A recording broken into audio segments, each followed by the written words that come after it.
Hi everyone, my name is Courtney and welcome back to my channel. Today is my November wrap up. We are almost to the end of the year, which is crazy. So we are going to discuss all the books I read in November in preparation for our final month of reading for 2022. So this month was okay, decent. I got some things off my TBR. I feel like I made some content that I really enjoyed and I'm really proud of. So all in all, an okay reading month. And I also, of course, read some really good stuff. So let's discuss. First, we're going to cover the manga and then we'll get into the books. So first off, I read Yona of the Dawn, volume 37. I think we only had a couple volumes of Yona this year because we kind of caught up to the series. I'm not sure when 38 is coming out, except that it's coming out next year. Every time I dip my toes into the story, I'm just like, I gotta get more, I gotta get back into it. I love every time I read this series. One day, I will do a complete reread. I've done many rereads of the series, but one day I will do a really complete, full, long reread when I read all of them all together. But yes, I'm enjoying the series.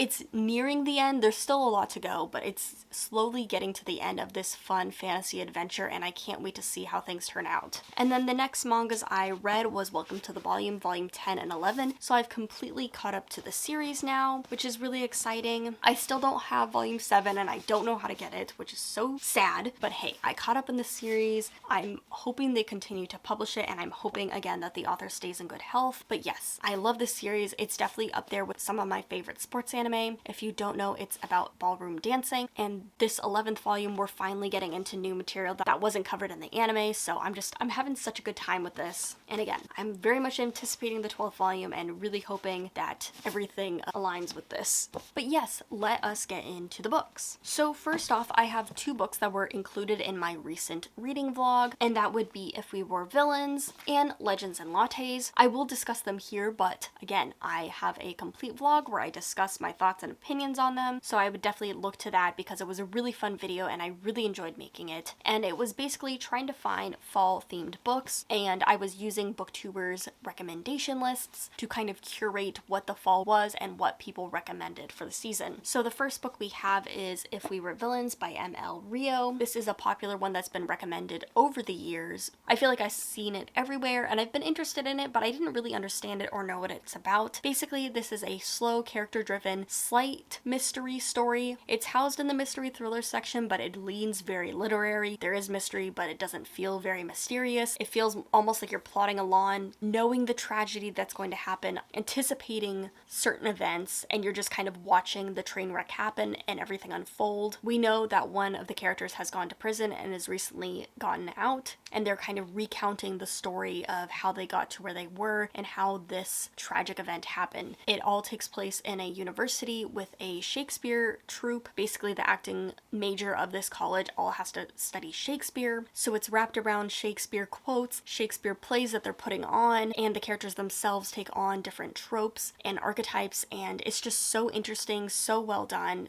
I could honestly write an essay about this book. I really enjoyed it. It just really worked for me, and it was a really beautifully written novel as well. I'm surprised and sad that this author has not written anything else at this point because I really enjoyed it. And then the other novel, again, that I read for that vlog was Legends and Lattes, which I've gotten my hardcover in, which is very exciting because I really enjoyed this book. I originally read it as an ebook. I knew I had to get it as a hardcover, and so I got it from Waterstone because I love this UK edition. And if you don't know, Legends and Lattes is a slice of life fantasy story. Basically, high fantasy, low stakes, like the book says. It's about a orc who is done with adventuring, done with kind of like the D&D questy kind of lifestyle, and decides to open a coffee house in a town that she likes. And so it's kind of the hijinks of her establishing this coffee house, settling into the neighborhood. And so there are high emotional stakes, but again, this is a very low stakes fantasy novel and I really enjoyed it. It was really fun, like a 3.75 stars, really, really enjoyable, and such a great relief, a great break from some of the other more intense stuff I was reading. The next book I have is Nona the Ninth, which is the third book in the Locked Tomb series, which is an adult fantasy series, and I've actually done a full review of this book, so if you want more of my thoughts, opinions, I'll send you over there. But basically, yes, this book is a big departure from the other two in the series. This series in general is just always evolving, always changing within every single book. It's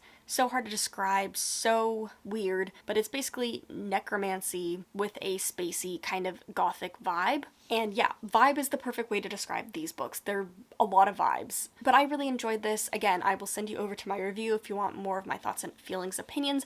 I gave this a 4-star. I think it's my least favorite in the series, but I still really, really liked it. Surprisingly, I don't think a lot of people will because it is so slow paced and it's not really connected in a lot of ways and it feels very much like a bridge book.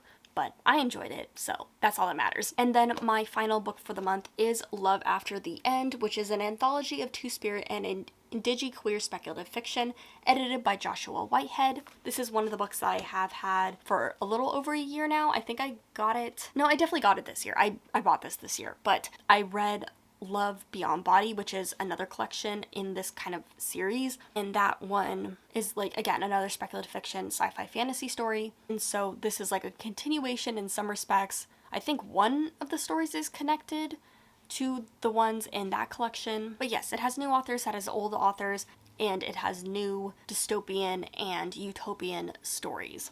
And I would say in general, I gave this story collection a 3.5 stars. I do think it's a little bit stronger than the last collection, but in general, I would say most of the stories were good. And then there were only a couple that really stood out to me. So I would say my favorites was Story for a Bottle, which was by Darcy Littlebadger, which is the one I was expecting to really like. We have Nameless, which is a dream time travel ancestral story. I would say a lot of the stories were dystopian. A lot of them were like escaping dystopian societies or dystopian futures, and so Nameless felt very different and it didn't blend as much into some of the other stories. I also just thought the writing was really good in that one. And then the final story, Eloise, is one of the stories that I know is connected to the first short story collection. I don't know if it was because I was familiar with the first short story, but that one also worked for me. I just thought the writing and the plotting of the story was really good. I would say a lot of the short stories felt like they were just getting started and then they ended. Like they didn't feel like they were long enough, and a lot of them just didn't feel like completely fleshed out stories. A lot of them just felt like really interesting ideas. And so Eloise felt like a full story in a lot of respects, whereas some of the other ones didn't, like I said. But yeah, Story for a Bottle, definitely my favorite by far. But there were some other really good contenders in there as well. And it is a really interesting collection, and it got to introduce me to some other authors that I'm really interested in checking out and hoping will get published